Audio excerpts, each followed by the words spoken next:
পরিস্থিতিতে? হ্যাঁ, দেখুন, যে এত হাজার হাজার মানুষ এবং তাদের যেটা বলেছি, তাদের একটা প্রত্যাশা আছে, তাদের একটা পরামর্শ আছে, তাদের একটা বড় দাবি। এটা ভালোবাসার মানুষ হলে দাবি করতেই পারে যে আমি অবশ্যই একটা রাজনৈতিক প্ল্যাটফর্মে ফিরি।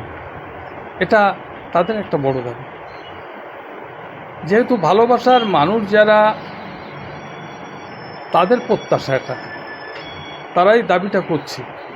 এবং যে দাবিটা অত্যন্ত জোরালো দাবি।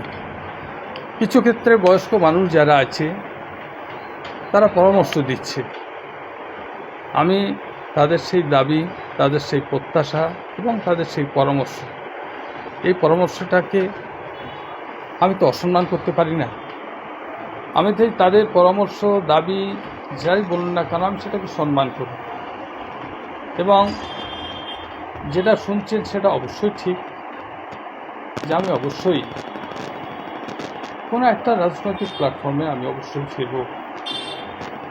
কারণ এত মানুষের যে প্রত্যাশা, এত মানুষের যে একটা জোরালো দাবি আমার কাছে তারা যে রেখেছে, পরামর্শ আমাকে দিচ্ছে,